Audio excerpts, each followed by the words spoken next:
नमस्कार, मैं अभिषेक मिश्रा। 2017 की पहली वीडियो में आज हम बात करेंगे कि उत्तर प्रदेश में बीजेपी यानी भारतीय जनता पार्टी को बॉयकॉट किया जाए और क्यों उनको वोट ना दिया जाए, क्योंकि ये देश को बर्बाद कर देंगे। आज मैं बात करूंगा तो तथ्यों के साथ और बात करूंगा तो सबूतों के साथ, वरना नहीं करूंगा। सबसे पहले उत्तर प्रदेश में बीजेपी एक नारा लेकर आई है कि वो उत्तर प्रदेश को समाजवादी पार्टी के गुंडों से मुक्त करवाएगी, यानी समाजवादी पार्टी के गुंडों ने उत्तर प्रदेश में तहलका मचा के रखा है, ऐसा भाजपा का कहना है। तो अब जरा मेरी सुन लीजिए।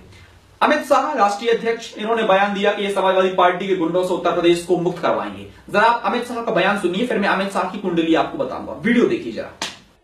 मित्रों, ये उत्तर प्रदेश हम गुंडा मुक्त करना चाहते हैं, गुंडाओं से मुक्त करना चाहते हैं। ये फर्जी मुकदमों का जो सिलसिला चला है उसको हम समाप्त करना चाहते हैं। ये भू माफियाओं का जो आतंक चल रहा है उसको हम समाप्त करना चाहते हैं। देख लिया आपने वीडियो। चलिए अब मैं आपको जरा अमित शाह का कुछ इतिहास बताता हूं। अमित शाह भाजपा के राष्ट्रीय अध्यक्ष हैं। अमित शाह 25 जुलाई 2010 को जेल गए सोहराबुद्दीन मर्डर केस में। इन पर किडनैपिंग, मर्डर, हत्या की साजिश, सबूतों के साथ छिड़कानी करना, एक्सटॉर्शन, वसूली और महिलाओं के फोन टैप कराने के केसेस चल रहे हैं। अब हम आगे बढ़ते हैं, केशव प्रसाद मौर्य पर आते हैं। केशव प्रसाद मौर्य कौन है? केशव प्रसाद मौर्य भाजपा उत्तर प्रदेश अध्यक्ष हैं। इनका भी यही कहना है कि ये भी उत्तर प्रदेश को दंगा मुक्त कराएंगे और समाजवादी पार्टी के गुंडों से मुक्ति दिलाएंगे। ये भाजपा उत्तर प्रदेश अध्यक्ष केशव प्रसाद मौर्य का कहना है। तो मैंने केशव प्रसाद मौर्य की थोड़ी कुंडली निकाली और इलेक्शन कमीशन से डिटेल्स निकाली। तो केशव प्रसाद मौर्य पर क्या क्या निकला आप जरा सुनिए। केशव प्रसाद मौर्य पर 11 केस रजिस्टर्ड है, क्रिमिनल केस। सुनिए जरा कौन कौन से हैं। 2 धर्मों को लड़वाना, मर्डर की धमकी देना, हत्या की साजिश, मर्डर करना, पब्लिक सर्वेंट के साथ मारपीट करना, धर्मों का मजाक उड़ाना, धोखाधड़ी, फॉर्जरी ऑफ डॉक्यूमेंट्स यानी डॉक्यूमेंट्स के साथ छेड़खानी करना, फर्जी डॉक्यूमेंट्स बनाना, चोरी, डकैती और दंगे करवाना। और ये हैं उत्तर प्रदेश के भाजपा अध्यक्ष जो उत्तर प्रदेश को आगे बढ़ाने की बात करते हैं और मोदी जी के खास हैं। ये भी कहते हैं कि हम देश को आगे बढ़ाएंगे और उत्तर प्रदेश से दंगे खत्म करवाएंगे। वाह क्या बात है। जिन पर दंगे के केस लगे हुए हैं वो कहते हैं कि हम उत्तर प्रदेश को दंगा मुक्त करवाएंगे। वाह क्या बात है, मजा आ गया। चलिए आगे बढ़ते हैं। अब ये तो हो गए अध्यक्ष, पहले हो गए थे राष्ट्रीय अध्यक्ष, फिर हुए स्टेट अध्यक्ष। अब हम बात करते हैं कैंडिडेट्स की। बीजेपी ने कैसे कैंडिडेट्स हैं उत्तर प्रदेश में, जरा सुनिए। बीजेपी की कैंडिडेट है गुड्डू पंडित। गुड्डू पंडित के बारे में हमने थोड़ा इतिहास निकाला। तो गुड्डू पंडित का असली नाम है भगवान शर्मा। नाम भगवान है, लेकिन जरा आप इनके कांड सुनेंगे तो आपको भी शर्म आ जाएगी। गुड्डू पंडित पर 13 केस रजिस्टर्ड हैं। 2 बलात्कार, 4 हत्या, 8 साल जेल, दंगे करवाना, धोखाधड़ी, किडनैपिंग, एक्सटॉर्शन, वसूली, अन्य, इतने केस हैं गुड्डू पंडित पर रजिस्टर्ड। और ये कहते हैं कि ये उत्तर प्रदेश को दंगा मुक्त करवाएंगे। ये कहते हैं कि महिलाओं के सम्मान की बात करते हैं। और ऐसे महिलाओं के सम्मान होता है आपके इधर कि जहां पर आपका राष्ट्रीय अध्यक्ष महिलाओं के फोन कॉल्स टैप करवाता है, जहां पर आपका कैंडिडेट 2 बलात्कार के आरोपों में फंसा हुआ है, आप महिलाओं के सम्मान की बात करते हैं। और ये एक नहीं है, इनकी कैंडिडेट की मेरे पास पूरी लिस्ट है। योगी आदित्यनाथ 3 केस, मर्डर, दंगे, हत्या के साथ हथियार के साथ दंगे करना, संगीत सोम, सुरेश राणा, मुजफ्फरनगर दंगे। ऐसे मेरे पास बहुत लंबी लिस्ट है। अगर मैं आपको बताऊं तो बीजेपी उत्तर प्रदेश को बर्बाद कर देगी। जब बलात्कार के आरोपियों को टिकट दिए जाते हैं तो ये क्या महिलाओं के सम्मान की बात करते हैं। अब आपको खुद सोचना चाहिए और खुद समझना चाहिए कि इन्होंने क्या किया। चलिए अब मैं आपको और थोड़ा अंदर लेके चलता हूं। 2014 में नरेंद्र मोदी जी ने एक बयान दिया था और पब्लिक मीटिंग में भाषण में यह कहा था कि अगर उनकी सरकार आई तो 1 हफ्ते के भीतर भीतर सारे क्रिमिनल्स जो एमपी हैं और उनके नेता हैं वो सबको जेल भेज देंगे 1 हफ्ते के अंदर अंदर। यानी आज मैं बयान दे रहा हूं तो हफ्ते भर बाद, यानी अगर मान लो 26 तारीख को मेरी सरकार बनी तो अगले हफ्ते भर में सारे के सारे ये जेल चले जाएंगे। अब आपको मैं और थोड़ी इसके बारे में इंफॉर्मेशन दे दूं कि 3 साल बीत गए, 3 साल एक भी बीजेपी का नेता जेल नहीं किया। आपको बताऊं जरा बीजेपी के नेताओं के बारे में थोड़ा इतिहास बता दूं आपको। बीजेपी के 281 एमपी हैं, 281 एमपी यानी 281 एमपीज में से 98 एमपी यानी 98 एमपीज क्रिमिनल हैं। कांग्रेस पार्टी के 44 एमपी हैं, 44 में से 8 क्रिमिनल हैं। एआईडीएमके यानी ममता ये जयललिता की पार्टी जिनका अभी निधन हुआ था, जयललिता की पार्टी में 37 क्रिमिनल्स हैं। शिवसेना में 18 क्रिमिनल्स हैं। ये मैं बता रहा हूं जो जीत के आए थे, मैं उनका आपको डिटेल्स दे रहा हूं।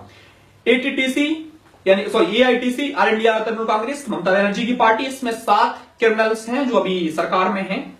और समाजवादी पार्टी का मेरे पास जो 2012 का डेटा है उसके हिसाब से 46 क्रिमिनल्स हैं समाजवादी पार्टी में। 2012 का मैं आपको डेटा बता रहा हूं। अब ये हो गए मोदी जी जो बात करते हैं कि हम समाजवादी पार्टी को, जो समाजवादी पार्टी के गुंडे हैं उनसे हम मुक्त करवाएंगे, कांग्रेस के भ्रष्टाचार से खत्म करवाएंगे। तो भ्रष्टाचार की बात आई, अब मैं भ्रष्टाचार के ऊपर बताता हूं आपको। भ्रष्टाचार के ऊपर आप देखिए 8 नवंबर को नोटबंदी हुई। नोटबंदी का कोई फायदा तो हुआ नहीं। नोटबंदी में जितने भी नेता पकड़े गए, सारे के सारे नेता सिर्फ और सिर्फ भारतीय जनता पार्टी के थे, किसी और दूसरी पार्टी का एक भी नेता नहीं पकड़ा गया। मोदी जी कहते हैं कि कांग्रेस पार्टी ने 60 साल लूटा, तो मैं मोदी जी से पूछना चाहता हूं कि अगर कांग्रेस पार्टी ने 60 साल लूटा तो आप 2 महीने में आपकी सरकार भी थी, आप एक भी नेता को पकड़ नहीं पाए। मुझे तो समझ नहीं आता कि आप मतलब आरोप पे आरोप लगाए जा रहे हो, सिद्ध करने में आप बिल्कुल जीरो हो, क्योंकि फर्जी आरोप, झूठे आरोप। और मैं आपको हकीकत बताता हूं जरा, जो आपको बिकाऊ मीडिया और दलाल मीडिया नहीं दिखाएगा, और ना आज तक आपको मालूम चली होगी, ना किसी बीजेपी के समर्थक ने आपको बताया होगा। आपने इंडियन रेलवेज का नाम सुना होगा, भारतीय रेल।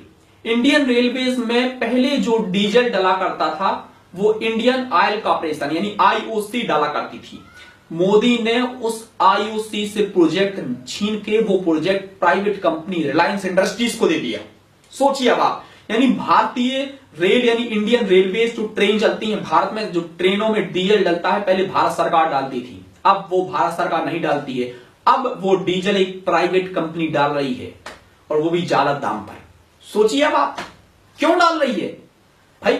भारत सरकार का प्रोजेक्ट आप प्राइवेट कंपनी को दे रहे हो, क्यों दे रहे हो? क्योंकि इन्होंने 2014 में अंबानी अडानी के प्लेनों में उड़े थे, 1-1 लाख करोड़ रुपए उड़ाए थे। अब वो पैसा अगर किसी से लिया था तो आपको चुकाना भी था, कैसे ना कैसे तो आपको चुकाना ही था। भाई मैं आपसे 1 लाख रुपए लूं तो मुझे आपको 1 लाख रुपए चुकाने भी पड़ेंगे। वही हो रहा है। इन्होंने पब्लिसिटी में इतना पैसा बर्बाद किया, काम जीरो, सिर्फ पब्लिसिटी, टैक्स पे टैक्स लगा दिए, लेकिन जीरो आज काम। इसलिए आज आप देखिए कि भारतीय रेल भी इतनी बुरी कगार पर आ चुकी है कि आज प्राइवेट कंपनी डीजल डाल रही है उसमें। भारतीय रेल के बारे में और थोड़ा सुनिए। 4 ट्रेनें उतर चुकी हैं पिछले महीने में, 4 ट्रेनें डीएल हुई हैं, उसमें 500 से ज्यादा लोगों की हत्या हुई, लेकिन इनके रेल मंत्री सुरेश प्रभु ने एक शब्द नहीं बोला, कोई माफी नहीं मांगी, और सिर्फ टैक्स बढ़ाने में लगी हुए हैं। सर्विस टैक्स पहले 12% अब 15%। आप स्वच्छ भारत अभियान का पैसा दे रहे हो, आप रोड टैक्स दे रहे हो, आप नेट पर चार्ज जोड़ दिया इन्होंने एक्स्ट्रा, हर चीज में टैक्स। नोटबंदी से पूरा पैसा वापस आ गया, 98% पैसा वापस आ गया, 2% बचाया हुआ एनआरआईज का है वो भी वापस आ जाएगा। यानी कोई भी फायदा नहीं हुआ नोटबंदी का, सिर्फ और सिर्फ वो इसलिए किया गया था क्योंकि इनके पास पैसा बचा नहीं था, सरकार डूबने की कगार पर थी, इसलिए वो करना पड़ा। और सुनिए, बीएसएनएल का नाम सुना होगा आपने, एमटीएनएल का नाम सुना होगा। बीएसएनएल और एमटीएनएल बिकने की कगार पर है। भारत सरकार यानी मोदी सरकार बीएसएनएल और एमटीएनएल को बेचने वाली है। जियो को क्यों लाया गया? मोदी ने जियो का प्रमोशन क्यों किया? इसलिए किया क्योंकि जब जियो को बढ़ाएंगे तो बीएसएनएल गिरेगी और गिरेगी, रद्दी हो जाएगी, टूट जाएगी, तो बिकने की कगार पर आ जाएगी। इसलिए लाया गया जियो को। मोदी सरकारी प्रजातंत्र को खत्म कर देगा, पूरी तरीके से नष्ट कर देगा।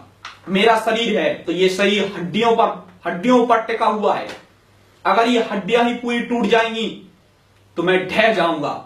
ऐसा ही भारत सरकार के साथ होने वाला है। पूरा भारत जो सरकारी तंत्र है, पूरा सरकारी तंत्र टूट जाएगा। बीएसएनएल बिक गई, कल के दिन ट्रेन पूरी बिक जाएगी, ट्रेन का डीजल प्राइवेट कंपनी डाल रही है, सब कुछ प्राइवेटीकरण हो जाएगा। और मैं आपको बता दूं दोस्तों, आज भी आपके पास मौका है, जाग जाइए, वरना कल के दिन पता चला आप भी किसी प्राइवेट में ही निपट जाओगे। चलो आगे बढ़ते हैं। टैक्स का तो हो ही गया। अब मैं आपको और बताता हूं, भाजपा गौ माता के ऊपर बड़ा वोट मांगती है, आरएसएस गौ माता के नाम पर चंदा इकट्ठा करती है, राम मंदिर के नाम पर चंदा इकट्ठा करती है, लेकिन आज तक पता नहीं चला कि वो राम मंदिर के नाम पर जो चंदा इकट्ठा किया गया वो कहां गया चंदा, आज तक पता नहीं चला। और सुनिए आप, भाजपा के आने के बाद, मोदी सरकार आने के बाद भारत विश्व का सबसे बड़ा मांस निर्माता बन गया, सबसे बड़ा मांस निर्माता विश्व का। मोदी सरकार आने के बाद हुआ है ये। और बीजेपी को सबसे ज्यादा डोनेशंस मिले तो इन्हीं कंपनियों से, बीफ कंपनियों से पैसा मिला है। बीजेपी बीफ कंपनियों से पैसा खा रही है। उत्तर प्रदेश में बुंदेलखंड का क्या विकास हुआ? कोई विकास नहीं हुआ। उत्तर प्रदेश से उमा भारती सांसद हैं, ये बुंदेलखंड से उमा भारती सांसद थी, इनकी केंद्रीय मंत्री केंद्र में बैठी हुई उमा भारती। 3 सालों में उमा भारती ने क्या उखाड़ दिया, मैं भी आज पूछना चाहता हूं। तो मोदी जी पूछते हैं अपनी भाषणों में कि मैं पूछना चाहता हूं कांग्रेस पार्टी से, तो मैं भी पूछना चाहता हूं मोदी जी आपसे, बुरा मत मानिएगा कि आप ये बलात्कार के आरोपियों को टिकट देकर, हत्या के आरोपियों को, मर्डर कराने वाले आरोपियों को टिकट देकर क्या साबित करना चाहते हैं कि आप देश बदलना है, आप ऐसे देश बदलोगे और ये ऐसे महिलाओं का सम्मान होगा, ऐसी महिलाएं आगे बढ़ेंगी। उत्तर प्रदेश वासियों, मैं आज आपसे विनती करना चाहता हूं कि आप सोच समझ के वोट दीजिए, जिसको भी वोट देना है दे दीजिए, बस भाजपा को वोट मत दीजिए, कांग्रेस को, सपा को, बसपा को, जिसको वोट देना है दो, बीजेपी को मत देना। याद रखना अभी भी मौका है, कुछ लोगों को मैं जगाता हूं, कुछ लोगों को आप जगाइए और इस वीडियो को ज्यादा से ज्यादा लोगों तक पहुंचाइए ताकि उत्तर प्रदेश में भाजपा हार सके। चलता हूं मैं, टेक केयर।